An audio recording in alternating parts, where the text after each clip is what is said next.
Good morning, everyone. Welcome to Hacker Halted 21. So much thanks to all of you joining us. Thank you to our sponsors. Thank you to our speakers. And most importantly, thank you to you attendees. I'm Jessica Johnson. I am the Business Development Manager here at EC Council. Thank you to you all for joining us so bright and early. Sorry we couldn't join you in person, but hopefully in 2022 we'll see your beautiful faces.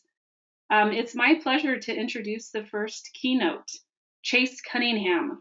Please welcome the creator of the Zero Trust Extended Framework and host of Dr. Zero Trust podcast. Chase is currently the CSO at Ericom Software, and he has decades of experience in cybersecurity, working with the NSA, the US Navy, the FBI Cyber, and Chase will be speaking on if cybersecurity were a horror movie and what we can do to survive in the movies and cyberspace. Take it away, Chase. Great, thank you very much for having me. Appreciate it. I probably should caveat this with, I think it should just be called like cyber is a horror movie, because we seem to be living that world. So let me know when you're seeing my screen here. Hopefully it's coming through. Yep, it's good to go. Okay, cool. So let's talk about surviving this horror movie. It's gonna, well, where are we at here? Come on, thing. All right, cool. So surviving the horror movie, yeah, reach out, ping me directly. I'm glad to talk with anybody at any time. You know, we're all here to help each other. There's the book for everybody that's here. If you're around, it's 50% off for the next 24 hours. Good to go. So if 2021 was a roller coaster, I think it's a pretty terrible roller coaster. And honestly, I went off this ride. It just continues to go up and down and change directions. And I don't know if you're familiar with that movie called Final Destination, but I think we've kind of been thrown into the mix of Final Destination, where we're just rocketing around, waiting for bad things to happen. And it seems like it's only getting bigger, worse, faster as we get towards the end of the year. It just continues to grow and grow and grow. October is basically Cybersecurity Awareness Month. And typically, you know, when we have these awareness months, everybody kind of gets in here and we start talking about, hey, this is what we should do. This is how this gets better. We've seen a publication from the Biden administration. We've started to get some feedback, but guess what? It's only the 6th, the 7th of October. And so far, we've had some epic dumps. Facebook has been all over the news for the things that's been going on there. It went down because of BGP, which was interesting. Cineverse has been pwned for 5 years, which means probably all of our text messages in some way have been bouncing around through that network and have been pwned. Neiman Marcus was breached recently and was notified of that. Coinbase, their entire 2FA system was compromised. Twitch, which I just saw an article come out this morning that said that Twitch went down and was compromised due to a server misconfiguration or an update. And all of Twitch was noted there. So if you're a Twitch user, be ready for that. And then Telegraph user data. It's only 4 or 5 days, or not even a week really, into Cybersecurity Awareness Month, and the horrors just keep on coming. It just gets scarier as the days go on. I don't even want to think about where we're going to be by October 31st. So we've got to kind of get wrapped around survival mode and move past just the fear and uncertainty and doubt. There's just going to be more bad stuff. It is what it is. Let's live with it. We'll find a way to get off this ride, and hopefully before we reach that final destination. Look, it's the 7th, y'all. Like we're a week into this thing. I'm from Texas. If you can't tell, one of my favorite horror movies is the Texas Chainsaw Massacre. And if you're familiar with that series, everything goes wrong really, really quickly based on a lot of really bad decisions. It doesn't require people to or actually the people in that instance aren't paying attention to what's going on, and things get really, really bad really fast. There's the Jessica Biel version, there's the Matthew McConaughey version, but regardless, at all times in all Chainsaw Massacre movies, nobody makes it out alive because they typically aren't prepared for the space in which they operate. If you see this type of thing, you should figure out a way to leave. There are rules for survival in a horror movie. If you're not old enough to remember this, and I don't know how many people in here have never actually seen this movie, but if you haven't, you should go check it out. There are rules for survival in horror movies. And I will say one of the greatest crimes in any horror movie I've ever seen was that Jamie Kennedy didn't get murdered in Scream, because that would have been worth watching. But he talks about the rules for surviving. And the rules for surviving in a horror movie are pretty simple. he talks about don't have sex, never ever have sex because sex equals death. Like that's literally what he says. And if you think about it, yeah, in every horror movie I've ever seen, whenever somebody does the deed, eventually the deed does them in. Don't drink and do drugs because people aren't usually on their best behavior and paying attention to what's going on when they're high or drunk. If you hear strange noises, if your door moves, if the windows open on their own, don't go investigate. Curiosity equals death. Yeah, makes sense. Don't investigate. Curiosity equals death. Yeah, that's kind of the thing in horror movies, but in cyberspace, we don't have the option of not being curious. And we're probably not going to die, but you still need to be cautious about the way you investigate. Don't split up. The buddy system is a good thing. Don't go about this on your own. In cyber, don't go about this on your own. You want help. You want people that will be there with you.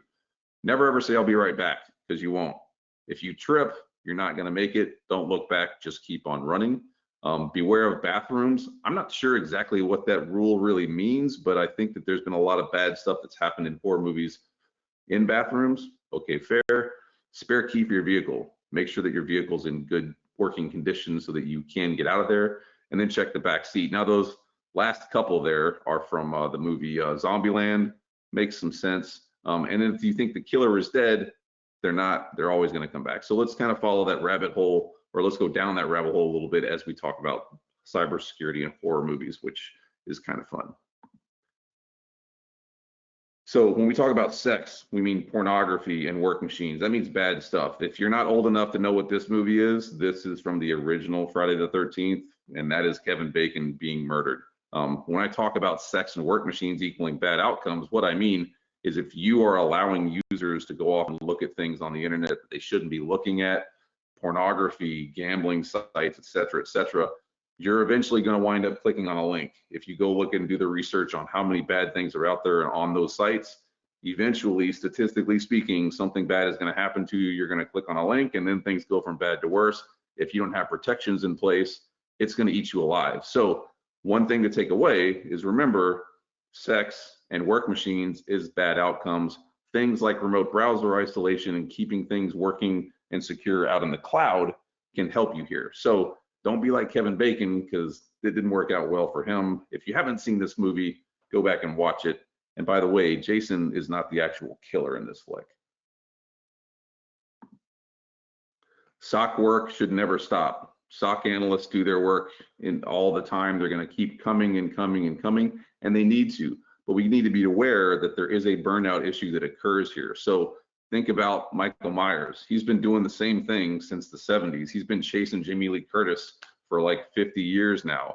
He just continues to come and come and come and go after them and get to the end point and do lots of things along the way, which probably aren't great. But the point is, the SOC work can never stop. SOC never takes a day off. If we can't ever give SOC downtime, things will go wrong eventually. We have to be aware that there is a burnout factor here, and sooner or later, everyone's had enough. We can't just continue to do this nonstop without help. You're going to have to find other ways to grow this capability. You're going to have to find partners that will help you do this. Lastly, if you are not specific and really good at what you do in the SOC space, find someone that can help you do that work. Don't be a candy company that does cybersecurity. Be a candy company that does candy stuff, and you have a partner that is running your SOC, managing your SOC, looking at things in the SOC space. SOC analyst work never stops. They're seeing everything. They're continually coming at the problem. If you burn them out, you lose a really key capability, and things can get really nasty really quickly.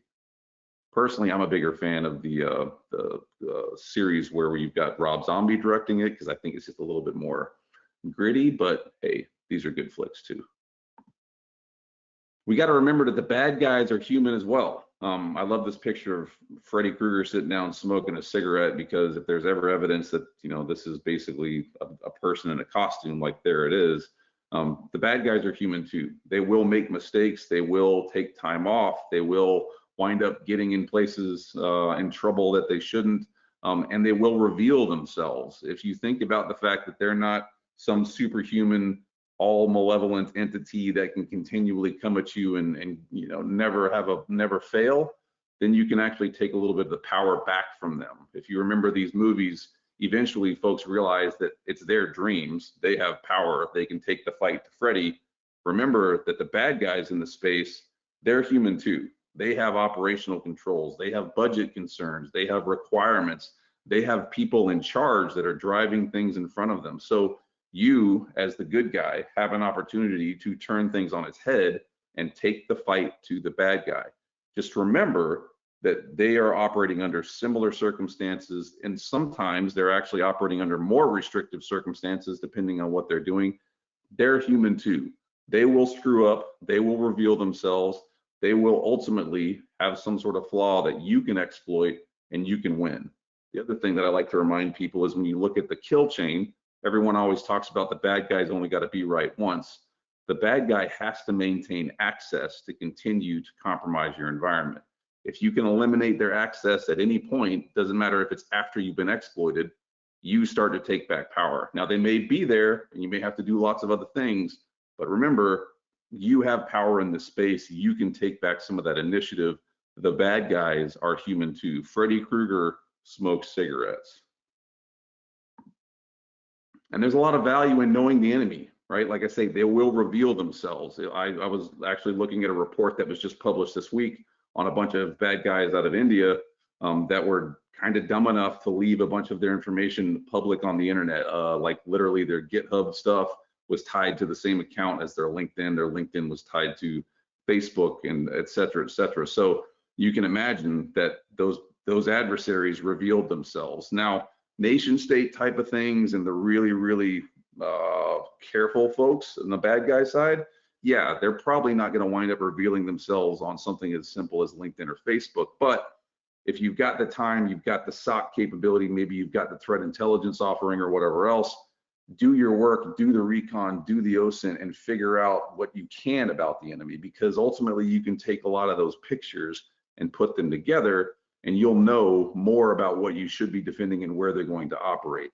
That's good. Like I say, there's value in OSINT, there's value in intelligence. This helps you know the enemy. And when you know more about the enemy, they're not as scary. Like, who would be scared of Freddy showing up on Tinder like that? Well, okay, you probably are right to be scared of Freddy showing up on Tinder like that, but at least you know more about that individual or that entity or that particular organization. Knowledge is always power. There is no AI. Like I personally, I don't know about everybody else on the call, but I'm freaking sick and tired of hearing about AI in the cyberspace. It doesn't exist. We don't have it. It's not necessary. It's actually not a good thing. Find me one single movie where AI has turned out to be a good thing for the people that are involved. I could list 6 or 8 of them right off the top, including Hal here, that would basically agree that AI is not what we want. AI is fully automated. AI is making its own decisions. AI is self-aware and sentient. We don't have that yet. It doesn't exist in the market. Vendors need to stop selling it. It's not a thing. We don't want it. We don't need it. We don't have the use case for artificial intelligence at that level as it stands right now today in cyber. What we need is we need good machine learning. We need good automated solutions. We need good human capital, and we need good SOC operators that can do the work at the scale that is required to do the job. If you have good ML, if you had good automation capability, you are doing things at the scale of an AI, which is a very, very good place to be.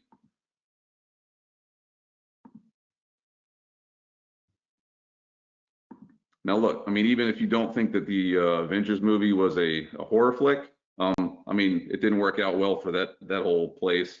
Ultron was not a friend. We all know about Skynet.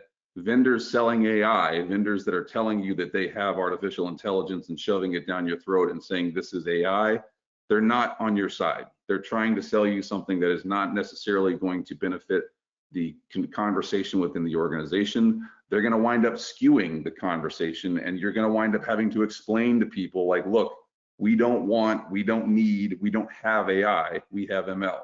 So I would say, and this is my position, and I'm sure that I'll get some hate emails from vendors, AI is not a thing, and those folks that are selling you AI specifically to solve a cybersecurity problem, they're not your friends, just like Ultron is not your friend. So maybe not a horror movie, but still a bad guy that was artificial intelligence that was trying to end the planet.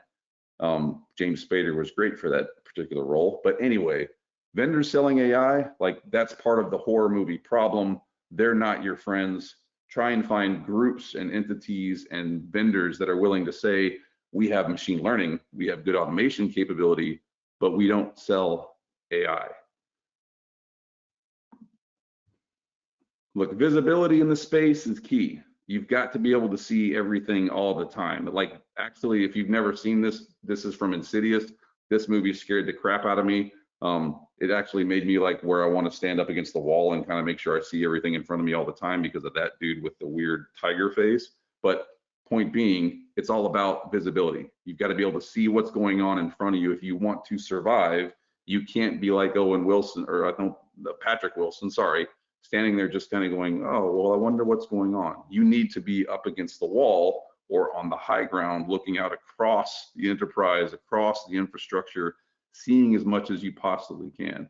If you have really good visibility, really good analytics, and you can know what's going on across the entirety of the infrastructure and use things like ML and use those other capabilities, nothing's going to sneak up behind you. And that's a good place to be.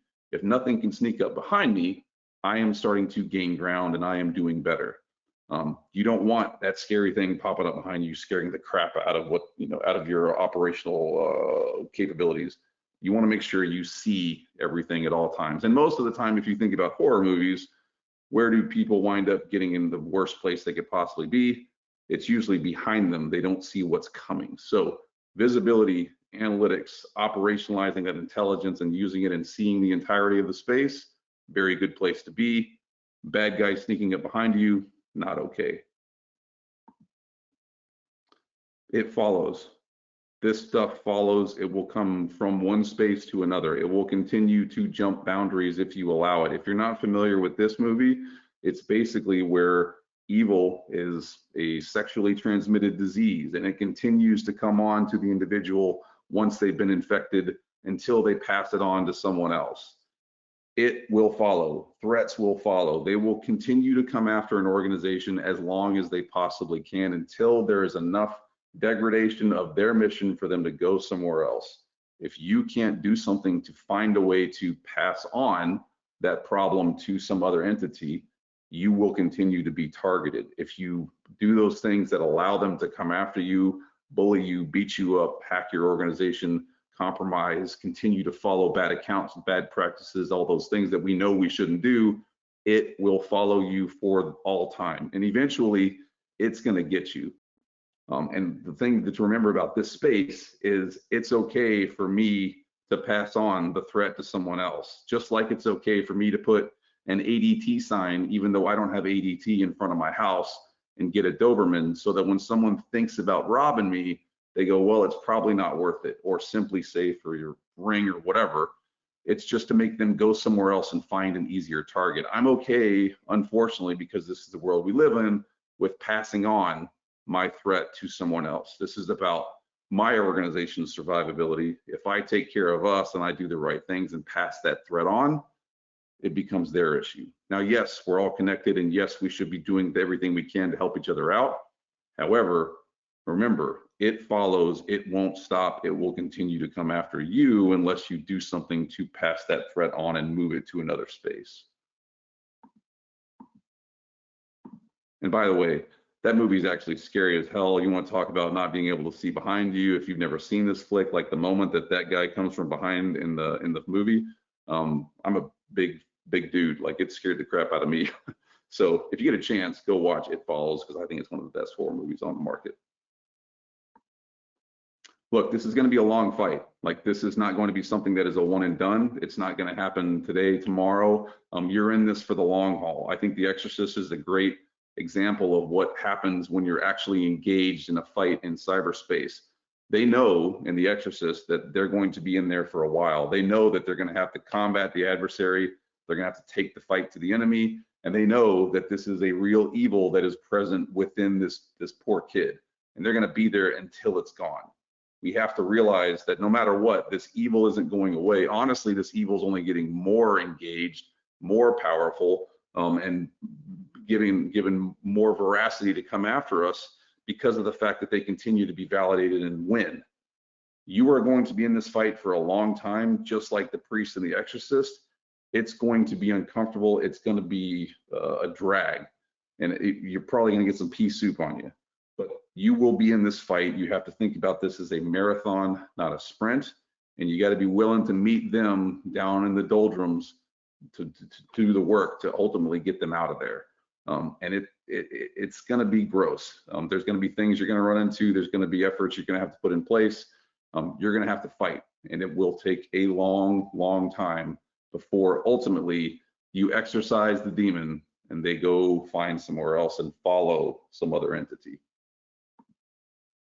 Part of that long fight is making sure that you listen to your users, right? I love this movie because there's this whole thing going on where like this little girl says, "Mom, I don't feel well." And they're like, "Okay, well, go upstairs and take some NyQuil."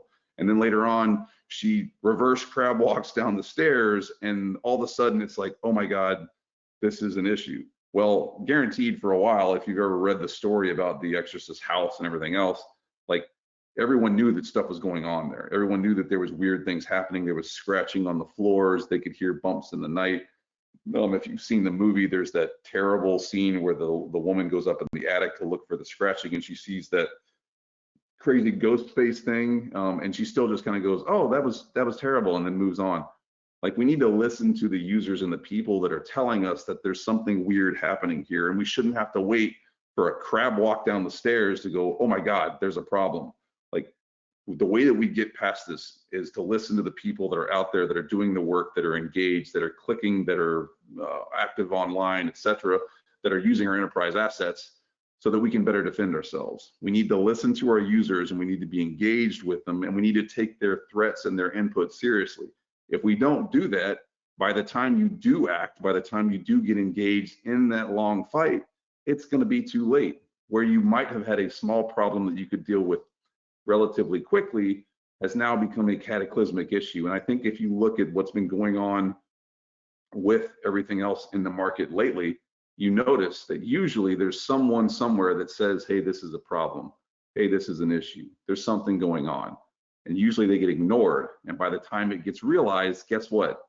It's too late. The bad guys are deeply entrenched. It's all over the news. It's a really, really bad day.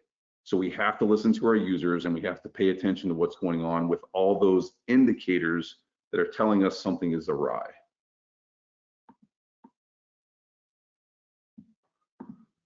And look, insider threats are there. Everyone's ultimately an insider, kind of whether you want to admit it or not. But if I hack your organization and I use someone else's admin credentials or whatever else, I'm now an insider threat. They're an insider. Like, there's ways to make people malicious. You can pay them, you can do all whatever. Insider threats are there. They're the most powerful thing that you probably have to deal with, and they're already inside of the enterprise. They're already inside of the house. This is Scream again. If you're not familiar with this flick, basically Drew Barrymore is saying, you know, she's talking to this bad guy, and the bad guy winds up saying, "Well, I'm already in the house." And or I think actually the cops or someone, the news or whoever she calls, said that the bad guy is already in the house. And by then it's way too late. Insider threats are already there. They're already able to move. They can already see everything. They already have all the accesses they need. And if an adversary becomes an insider, they have all those opportunities as well. Insider threats are super dangerous. They're already in the house. You've got to pay attention to them. And there's a time when you know that there is some sort of insider threat activity happening, you should be like Drew there, screaming about it. And you should be freaked out, because things are going to get really, really bad really quickly. These are some of the most cataclysmic issues that we can face.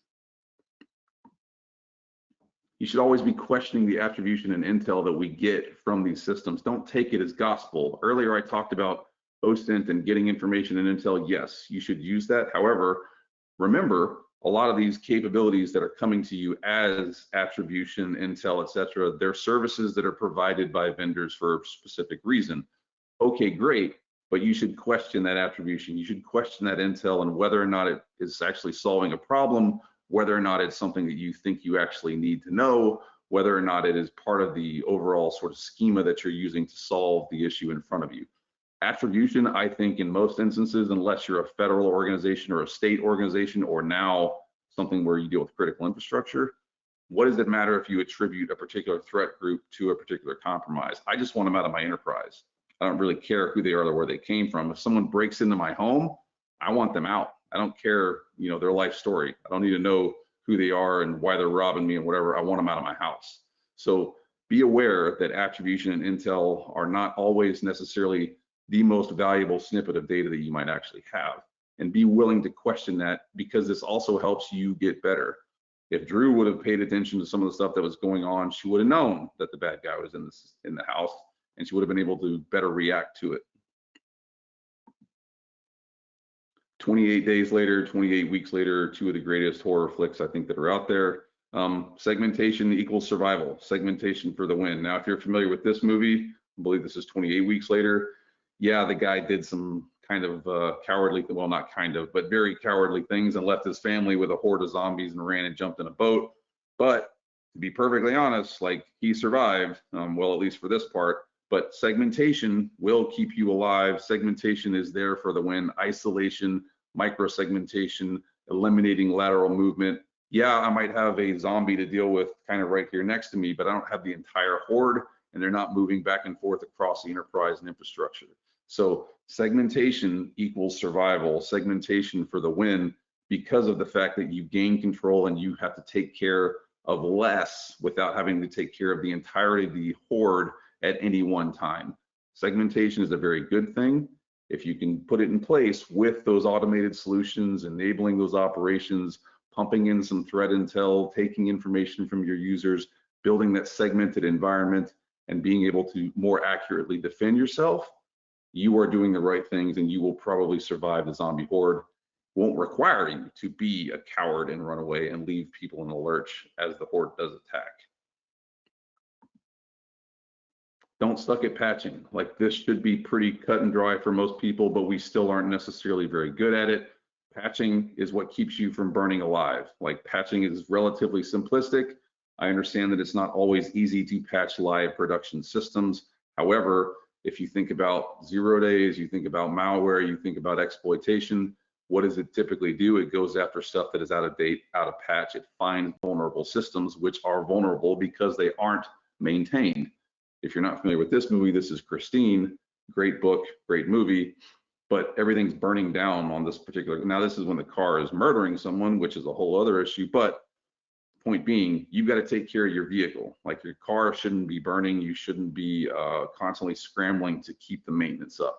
If you suck at patching, if you fail at patching, ultimately things will burn down, because sooner or later an adversary will find a vulnerable system. They will find a compromise point, and they're going to come after you. So always, always, always take care of maintenance. Make sure that you are up on things. And just like I said earlier, often the rules, making sure that your vehicle is ready to go, so that when things go sideways, at least you have a way out of there. So you can never suck at patching. Patching is a requirement. Patching is necessary. And look, there's, you know, a lot of times when you see horror movies, people will just continue to stay in the house. Like, the Conjuring movie is a great flick, but it also drives me a little bit crazy, because these people have all these crazy things going on. People floating, people being dragged across the room, you know, other terrifying things happening, and they just continue to stay in the house. The other one is the Amityville Horror. That's the actual house from the Amityville Horror movie. If you're not familiar with that, there was a really bunch of bad stuff that happened there. The house was possessed, etc. Ultimately, the DeFeo family, or not the DeFeo family, but the family that moved in after them, they just moved. They just left because things were that bad. You can do that in the cyberspace. Like, the way that we can get better is we can move the old legacy stuff, that old haunted house, that old infrastructure. We can get out of that. It may not be easy. It may require some cost. It may require a lot of effort. It may require a lot of moving parts, but you can get out of that old infrastructure. The cloud is the best place to be, where you gain new capabilities, new control, new dynamism, the ability to move across infrastructure, all those cool things that you want that you can't get with that old creepy house, you can get by moving to the cloud. Just like those people in the movies that should just move out. It may not be easy, it may be expensive, but when it comes to survival and having everyone with you happy and safe, the better place to be is to move on. And hey, in some instances, you may have to keep that thing on the list for a while, because no one else wants to move into your old haunted infrastructure, but that's kind of okay. It's better to be safe and in a place where you have more control, more operational capability, and you aren't haunted by the adversaries and the bad things that have been in that system for forever, just move, just get out of there, move on, go do bigger, better things, leverage those capabilities, and you'll be better off. You can't take an old haunted house unless you've, I don't know, got a priest or something, or call the guys from Ghost Adventures and exorcise the demons, and maybe you can live there safely. Just like you can't probably do that with that old infrastructure. You need to be moving into a new space. You need new capabilities. And if you're not familiar with the Amityville Horror, this is actually kind of an interesting bit of trivia. This picture was taken after the Amityville Horror incident occurred by a team of researchers. There were no kids in the house. And actually, this makes the hair on my arm stand up, because they took this picture, and this was in the late 70s, early 80s, just a motion activated thing. And there's some creepy kid sticking his head out of a room that looks just like one of the children that was murdered in the house during the actual Amityville Horror incident. So is there stuff to be afraid of in that house? Absolutely. Should you be, in that house particularly? Yeah, you should be probably freaked out. But in cyber, it's not about being afraid necessarily. Like, we need to stop peddling FUD. We need to stop peddling uncertainty. We need to stop trying to make people afraid of things, but we need to make them aware. Like, if I was going to move someone into that house in Amityville, which I think actually I saw in the news that people do live there now, I would make sure that they were aware. Like, hey, 6 people were murdered here. There's some ghost image of some creepy kid upstairs.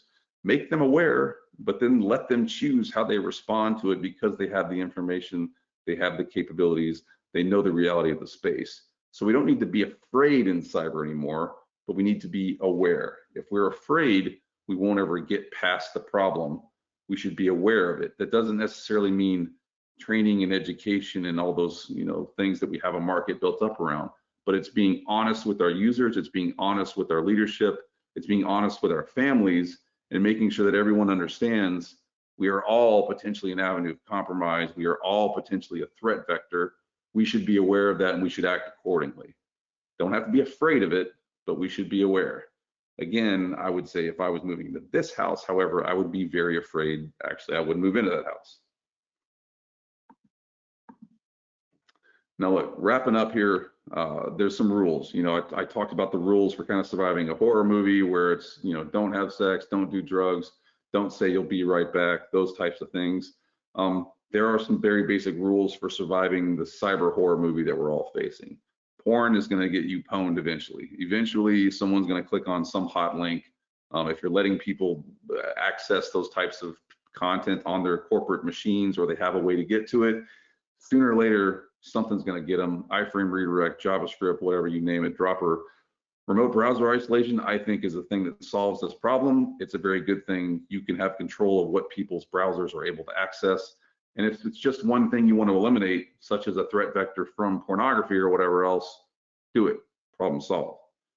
The SOC is always going to march on and on and on and on, and it should, but there is a burnout issue there. There is an issue of not enough people. You probably should bring in a partner. I think most organizations would do better if they actually said, look, we need a partner to help us do this. The SOC shouldn't be managed necessarily by us, because there's kind of a cross-pollination issue there. If you're a candy company, be a candy company that makes the best candy in the world. Your SOC partner should be someone else. The SOC always goes on and on and on. And if you aren't deeply entrenched in this, if this is not your business, you're probably not good enough to be the SOC operators for that particular operation. You can't be a SOC operator or a SOC analyst and do 50 other things. You need to be a SOC operator and a SOC analyst. And I think most organizations need a partner to help them do that. Always remember that the bad guys are people too. They smoke cigarettes like Freddy Krueger. They give themselves away. OSINT is a very good way to get intelligence and figure out what might be going on there. They'll give themselves up. They will reveal themselves. It's kind of one of those approaches of sometimes you can give a little bit of a rope so that they can ultimately hang themselves. But the bad guys have operational controls. They have budget restrictions, etc. Remember that they are not all powerful. They are not in charge of your dreams. They are not the ones running the show. It's your organization, your entity. Take back power, take back command and control, and remember, you can remove them. They're not there forever. You have the power to do that. There is no AI. AI does not exist. We don't have it, which is a good thing. You've read the Elon Musk stuff about AI taking over the world, and okay, maybe And we've seen how it works out in movies, but in reality, we don't have AI. It does not exist in the market. Machine learning is very useful. Machine learning, automation capabilities, operationalizing those controls, very, very good stuff. It helps. So no AI, ML is real. Use that, automate it, orchestrate it. And visibility is key. Seeing everything, not having bad spaces behind you, not knowing what's coming from behind, just like that creepy giant guy in It Follows. Visibility is key to survival. If you can't see everything and you don't have your back to the proverbial wall, knowing what's going on across the entirety of your infrastructure, sooner or later, the bad guy is going to sneak up behind you and things get really, really bad really quickly. It follows and it won't ever stop. Let someone else deal with the problem. This is about survivability. This is about your business, your family, your entity, your enterprise doing better and being more safe and more secure. Pass that threat on to someone else. If you're the harder target, they'll go somewhere else. Just like in It Follows, you let someone else deal with the problem, and ultimately it'll be so far removed that you don't have to necessarily deal with it every time, all the time. Pass it on, make it a thing where it's not targeting you.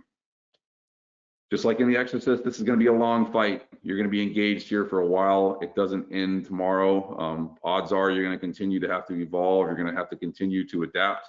The bad guys are going to continue coming at you.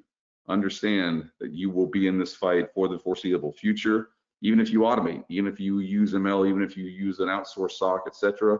This is a long fight. We are all in it for the long haul. If you think any other way, you are deluding yourself and you will wind up in a bad place.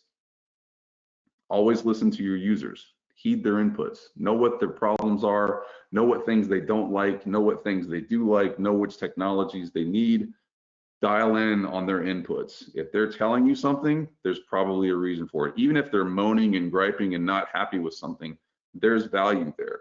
So listen to your users, heed their inputs, and use that to make your security posture and your technology selection better. All threats are ultimately insiders. If someone gets in your enterprise, they are now an insider threat. Once they're in, they're an insider. And a lot of the threats that you might have because of things like bad passwords, password reuse, people doing things on the internet they shouldn't, already being compromised machines, etc., means there's already an insider threat. So be aware of that. Use those other things that you can do, like visibility and machine learning, etc., to see what's going on and find out where those insider threats are and deal with them. Don't take intel or attribution as gospel. Think about it, leverage it, wash it around, discuss it, decide if it's actually got value. It's not just gospel because some threat intelligence provider said this is IOC that you have to know about. This is an Iranian threat group, etc. Know what's going on, have some conversation, use that information correctly. Maybe you get it from your outsourced SOC, etc. But understand that not everything in that space, not all intelligence and all attribution necessarily is needed. It's not gospel. Segmentation equals survival all day, every day. You can have a zombie horde. If I'm on a boat in a lake, zombies don't swim well, I survive. Segmentation, isolation, micro-segmentation, control of east-west lateral movement, north-south, all that stuff that we talk about, zero trust, that equals survival. So be segmented, be isolated, be controlled, use visibility analytics, use those other things I talked about to build that segmentation apparatus, and you will do better. You can defend yourself from the horde. Don't suck at patching. Keep your machine up to date, keep your machine patched, keep your infrastructure at its most operational capability, and you'll do better. Patching will eat you alive. Patching is what bad guys scan for to find things so that they can find an exploit that will work, and that's how they go after your system. If you don't suck at patching, guess what? You move further up the food chain, you become harder, and ultimately, going back to what I talked about earlier, they'll go somewhere else. If you're the harder target, they'll find an easier one. If you don't suck at patching and you don't leave exploits available to them, they will find somewhere else to go, and that's a very good place to be. You should move. You should be moving to the cloud. You should not be living in that Conjuring house or the Amityville horror house. It's old, it's archaic, it's haunted, it's scary, there's bad things going on there. Get out, go use the cloud, go use that new safe space. Move there as fast as you possibly can, but do so intelligently and do so with a plan in place, and you'll do better off. And yes, you may have to keep that old stuff up and running. You may have to continue to pay for it, but in reality, ultimately you're going to go this way, one way or the other, sooner or later. So start moving there. Leverage the cloud. It's a safe space. Get out of that haunted house and go do something quicker, better, faster in a greenfield environment where you can actually apply the controls that you never could put into that old haunted space. Don't be afraid, but be aware. Make sure that you let everyone that you work with, everybody in your family, all those folks out there, make sure that they're aware of the problem and the threat and the space in which we operate, which is cyber sort of warfare domain, and make sure that they know what's going on. They don't have to be afraid. We don't want to peddle fear, uncertainty, and doubt, FUD, but we want to make sure that people are very aware of what's going on, what the threat is, and what they should be doing to counter the threat. Doing anything else is doing a disservice to people.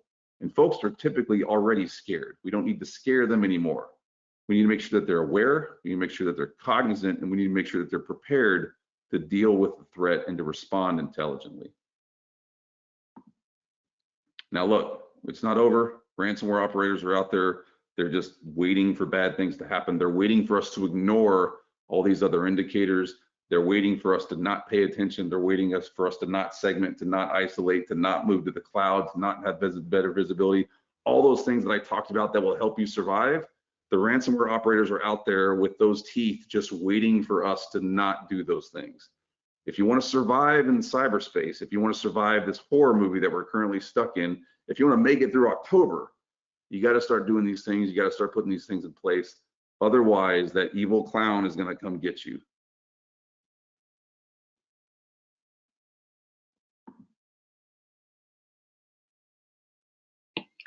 That's an amazing presentation, Chase. We did have some questions here. I could just read them off to you and you can answer them until our time is up. Is that cool? Yeah, no problem. Awesome. So our first question was, what's the difference between ML and AI concerning cybersecurity? What about deep learning? Yeah, so deep learning is a form of machine learning. Basically, you're talking about more process, more compute, better mathematics to do things quicker, better, faster. Deep learning absolutely makes a lot of sense, can be used very cautiously for specific use cases. Artificial intelligence, the reason I say there is no AI is because actual AI means that the system is entirely aware of its own activities and inputs and decisions and is doing it all on its own. That doesn't exist in any space right now, thank God, and it doesn't exist in cyber. So when vendors are telling you, here's this AI thing that you turn on and it will auto-magically fix all your problems, that's incorrect. Machine learning, deep learning, good mathematics, good algorithms, lots of process and compute, that can be applied for use cases to solve problems in cybersecurity. Awesome. And the next question is, how can one move to ensure cybersecurity safely? Well, I think the most important thing really is to have an end goal in mind, right? Have a plan. You hear a lot of talk about zero trust. You hear a lot of focus on strategy nowadays, which is a very good thing. You've got to put a plan in place. You've got to know where you're going, and then you've got to know where you're starting and plot and scheme to get there. And what I would say too is a lot of your organizations out there that have been fighting in the compliance arena for a while, you're already better at cyber than a lot of people give you credit for. So you're not at the bottom of the maturity curve necessarily. So, think about where you're going, know where you are, and then plot how to continually get better as you move to that next step. What if AI itself becomes hijacked by malicious actors? If AI, well, number one, if AI existed, that's a bad thing. But number two, if AI was around and it did get hijacked by malicious actors, then we have a very, very bad day very, very quickly. Because what we're actually trying to get to with artificial intelligence and ML and those types of things is the ability to do stuff in an extremely automated fashion and ultimately remove some of the load on those Michael Myers SOC analysts so that they can do other things. We're not there yet. But yeah, if bad guys ever got a hold of those types of things and used them, against us, that would be a really, really bad day for everybody involved. How do you see the future of cybersecurity? I see the future of cybersecurity revolving heavily around self-sovereign identity, biometrics, cloud-based technologies, and solutions that keep you running on secure infrastructure that is not necessarily your endpoint or your corporate infrastructure itself. I think it's going to happen out there in the virtual space, and I think that that's where you actually gain ground. And what I would also say is, if you look at these big organizations that have moved to these sorts of models, you don't hear about them in the news anymore because they've gotten better at this over time. So you know, you can do these types of things in the cloud. You can do these types of things with the right identity and access management. And I also think that you're going to see more growth of the use of partners in the space as well, because, like I said, do what you do. If you're not a cybersecurity company, don't do cybersecurity on top of what you do for business. You need help. So we got a lot of great comments and questions. So I'm going to read one comment and then one last question, and then we'll wrap up. Sure. Very entertaining presentation. Don't forget limit attack surface, and that equals monitoring surface. Agreed. Tons of great feedback. We have tons of questions. I think the most attendees we've had was 919, and I believe we had over 100 questions. So if anyone would like to contact you, maybe we can put your email address in the chat if they want to continue the conversation. But last question was, let's see here.